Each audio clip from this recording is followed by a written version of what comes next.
been an interesting week. Probably more so than any other time in my life. It's been interesting to recognize how easy it is for me to get up here on Sunday morning and talk about truth principles, and to teach about truth principles, and to share about truth principles and how important and valuable they are in our lives. And it's easy to do in class up here. And I recognize that when things happen in our lives, applying those truth principles may not be quite as easy as it is talking about them, right? And so it's been an interesting opportunity for me to remember this week how important they are, how powerful they are, and how the practice of our truth principles can be life-saving, life-transforming. Many of you know that my spouse, Jay, had a heart attack on Monday. He is doing well. He did receive emergency care at Swedish Medical Center, and he's on medication, going to be doing some rehab and things like that to strengthen his heart again. But he's resting, he's doing well. He just texted me a few minutes ago to let me know he's well and to thank you all for your prayers and your care and your concern and all your expressions of love, and we really do appreciate that. So it's been an interesting week, an interesting opportunity. It started on Monday night. He started having pains in his chest, and he thought it was just indigestion or something, pain, and kept going. He thought, oh, well, it's just like I'm getting over a cold, it's some congestion, whatever, and kept going. And so eventually, after hours of this happening, going on, we went to the emergency room, and we thought, it's no big deal, nothing's really going to happen. They're going to do some tests. They're going to say it's probably high blood pressure. It's nothing, going to be nothing. And they did an EKG, and it was fine, and they did this blood test, and it came back inconclusive, and they did it again, and they were like, oh my God, this is crazy. We didn't expect this. And so the cardiologist came in, and they wheeled him directly into the cardiac care unit, the cath lab.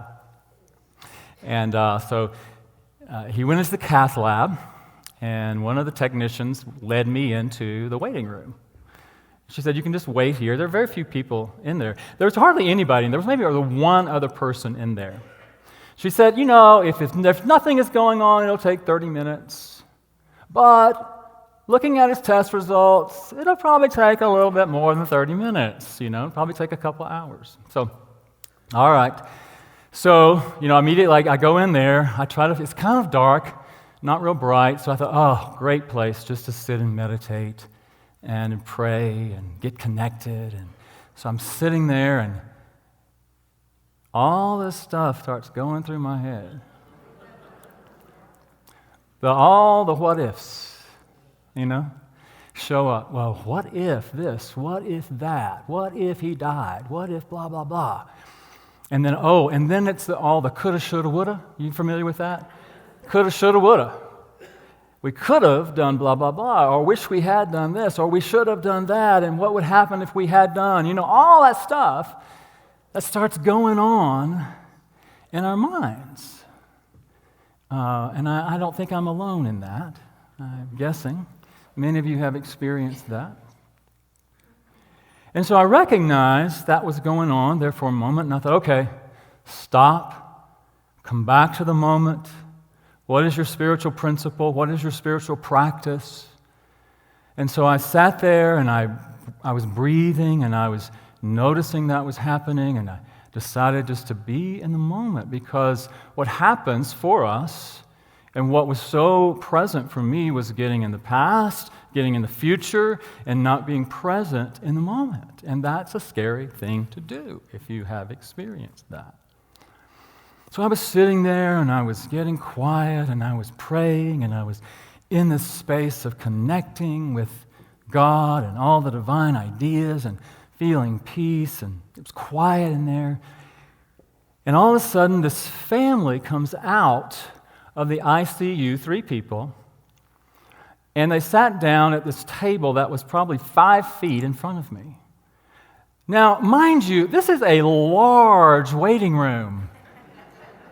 They could have chosen many different places to sit. But no, they sat down at this table right in front of me, 5 feet in front of me. And I want to assure you, I was not intentionally eavesdropping, but I could hear every word they said. And so I soon learned that there was the woman's husband, I think his name was Doug, if I remember correctly, was in ICU. The woman that was sitting with her was her daughter, and there's a gentleman sitting with her that was her stepson. I found this out through their conversation. And it was interesting. The woman whose husband was in ICU was very focused on that he was going to die.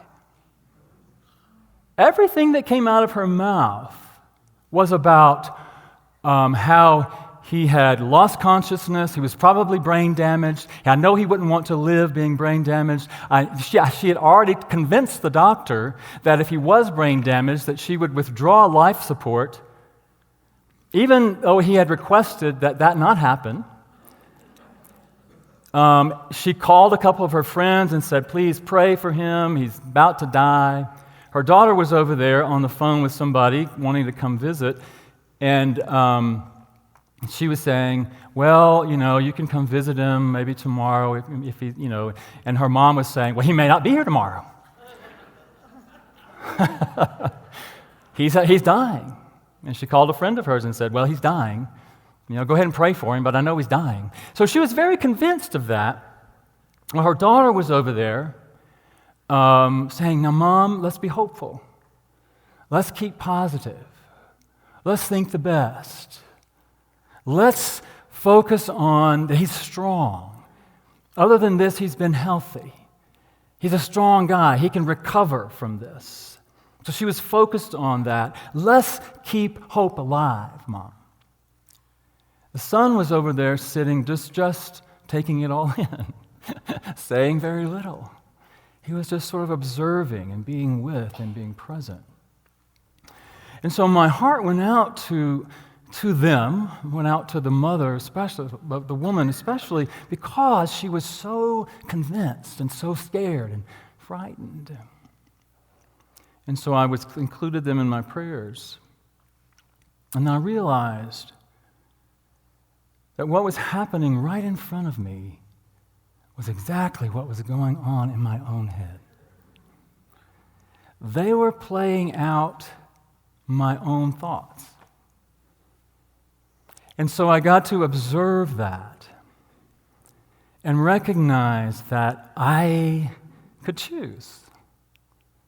All 3 of those things. The observer, the one who was focused on the negative, and the one that was, let's be hopeful. Let's stay positive. It's about choice.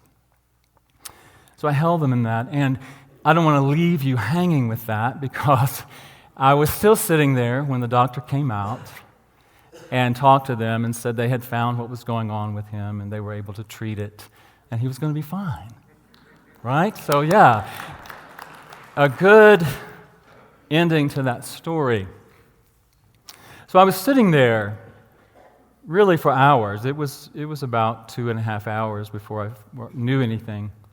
But I was reminded of that also in that time, of a story that I recently was heard or was reminded of about the Laughing Buddha. Now, the Laughing Buddha is a legend in Chinese Buddhism. Some think it's based on a real person. The idea is based on a real human being who lived at the time. But the story is that the Laughing Buddha was very generous, and he was caring for people. He was compassionate, and he was always focused on orphans and widows and charity and giving, and always with a smile. He was always laughing and joyous. And so one day, somebody came to him and said, "Are you the Buddha?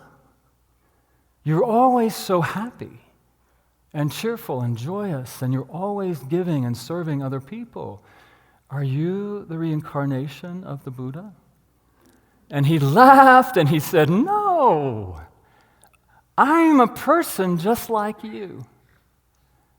Every morning I wake up, and every morning my demons greet me. And every morning I say to them, I look them in the face and I say, 'I see you. I see you, but not today. Not today.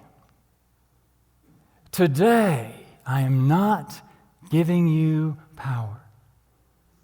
Today, Spirit and I are going to conquer. We are going to prevail. I am going to choose love. I am going to choose peace. I am going to choose charity and compassion. I'm going to choose hope. Not today.'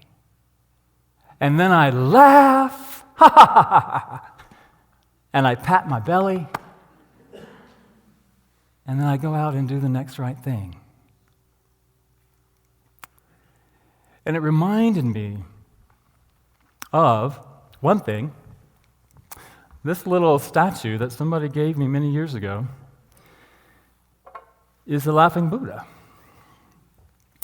And he's been living on my table right beside my chair in my office for many years. But I never really knew the story of the Laughing Buddha. And so it's a great reminder for me. Because that's true for all of us, isn't it? That those thoughts of doubt and fear and worry can come up for us every day. You know, we might think of them as demons. We might think of them as the, in Christian scripture, that's often called Satan or the devil. Those ideas of separation and fear and lack and doubt and worry and all of those things show up for us. For some of us, for many of us, we wake up in the morning and they're there. And especially when something happens in our lives that seems to disrupt our peace or our ease or our well-being or our safety or all of the things that we value, that mind can just go crazy. But we have the choice to look those thoughts square in the face and say to them, "I see you, but not today. Not today. Today I'm choosing something different. Today I'm choosing hope. I'm choosing to believe." Because it doesn't do us any good to try to push those thoughts away, to try to resist those thoughts, because they're there. They're there. But if we can meet them, claim our power, claim our strength, and just laugh. Not today, not today. And as I thought about that, I was recalling the story of Jesus in the desert when Satan, that mind, monkey mind, crazy stuff was threatening him. And he finally said, "Get thee behind me, Satan. You have no power over me. You have no power over me." So I tell you that because I think it's important to recognize for all of us. We all face that, don't we? Those fears, the doubts. How about if we just say to them, "Not today. Not today. And we pat our belly. And then we go out and do the next thing. Because it really is in that space that we know the next right thing. We know what is ours to do. And it gives us the power and the strength to do it. So remember the laughing Buddha. When you wake up in the morning and the fears jump out and face you. Or remember the laughing Buddha, even when something that is really scary shows up in your life. Claiming our power to stay positive, to hold the highest and best. Because that's the energy we want to be sharing with the world. That's the energy we want to feel. That's the energy that we want to be expressing. Because when we add fear, we're simply just promoting that, aren't we? I often think about that when people say, I'll pray for you. And I want to say, if you're praying from fear, don't pray for me. If you're praying from love and power and strength, pray for me. Hold me in that space.